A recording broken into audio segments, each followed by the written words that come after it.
जय श्री कृष्ण। मैं आचार्य अवधेश दीक्षित अब मेरे YouTube चैनल में आप सभी भक्तों का स्वागत करता हूं। आज हम आपको बताएंगे कि दक्षिण दिशा का जो वास्तु है उसे कैसे दूर करें। वास्तु हमारे मकान के लिए होता है। जिस मकान में हम रह रहे हैं वह दक्षिण दिशा तो नहीं है। यदि दक्षिण दिशा है तो हमें निम्न उपाय करके इसका निराकरण करना चाहिए।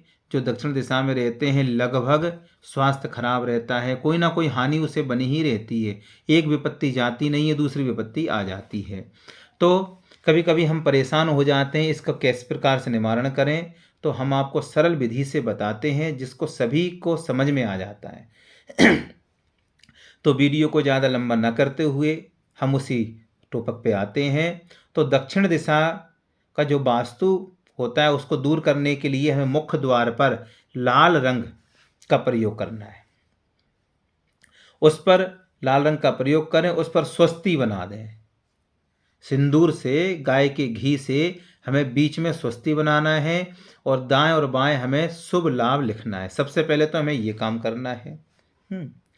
इसके बाद दरवाजे के बाहर हमें आशीर्वाद मुद्रा में हनुमान जी की मूर्ति लेकर के आना है या पंचमुखी हनुमान जी की मूर्ति लेकर के आए। और मुख्य द्वार पर चित्र भी ले सकते हैं, जो फोटो आती है उसको लेकर के आ सकते हैं। तो चित्र भी लेकर के आ सकते हैं मुख्य द्वार पर लगाने के लिए। अथवा हनुमान जी की मूर्ति ना मिले पंचमुखी की तो हमें क्या करना है, गणेश जी की मूर्ति लेकर के आना है। गणेश जी की मूर्ति लेकर के आना है क्योंकि नकारात्मक ऊर्जा को यही हमारे पंचमुखी हनुमान जी या गणेश जी उसको रोकने का प्रयास करते। घर के अंदर प्रवेश नहीं करने देते नकारात्मक ऊर्जा को, ये ध्यान रखें। घर के प्रवेश के द्वार के सामने एक बड़ा हमें दर्पण भी रखना चाहिए। रखें सामने, बिल्कुल जैसे प्रवेश द्वार करते हैं ना, तो सामने हमें एक दर्पण, बहुत बड़ा दर्पण भी, ज़्यादा नहीं, अपने अनुसार देख लें कि कम से कम ज़्यादा नहीं तो 1 फुट का फिर भी होना चाहिए, उसको लगाना चाहिए। ये हमें विशेष ध्यान रखना चाहिए। और मुख्य द्वार के सामने या पास में नीम का पेड़ हो तो, या केकट्स का पौधा लगवाएं। नीम का पेड़ हो तो बहुत अच्छी बात है। तो हमें ये निश्चित रूप से उपाय करने चाहिए।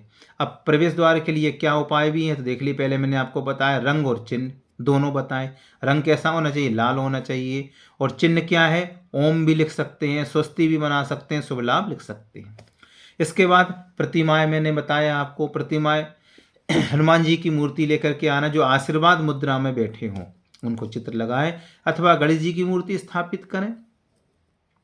अब दक्षिण और पश्चिम कोने में 2 गणेश जी की मूर्तियां जो हैं उनको रखना चाहिए और जिनकी पीठ आपस में जुड़ी हो तो तस्वीरें लेकर के आना है हमें, या चाहे हनुमान जी की या फिर गणेश जी की। दोनों मूर्ति को मुख्य द्वार पर हमें ऐसे लगाना, एक का मुख इधर दिखाई दे, एक का मुख इधर दे।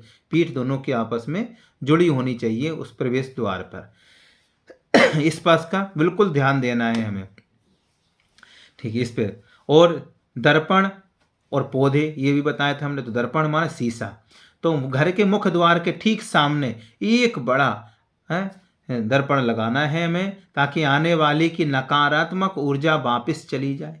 दरवाजे के सामने नीम का पेड़ लगाना चाहिए, यह हमें ध्यान देना है। और भी उपाय रहते हैं दक्षिण दिशा के जो मकान होता है उनके लिए, जैसे पानी का स्रोत, पानी कहाँ से निकल रहा है वो भी ध्यान देखना है हमें। तो घर के दक्षिण और पश्चिम के कोने में है बोरवेल है या पानी की टंकी जैसी चीज़ें ना बनवाएं। दक्षिण और पश्चिम के कोने में हमें पानी की टंकी नहीं बनवाना, ध्यान दें। इस प्रकार साफ सफाई का भी विशेषता ध्यान रखना है। तो ये वीडियो आपको अच्छा लगा हो तो अधिक से अधिक इसका लाभ भी लें और शेयर करें, लाइक भी करें। जय श्री कृष्णा, जय श्री राधे।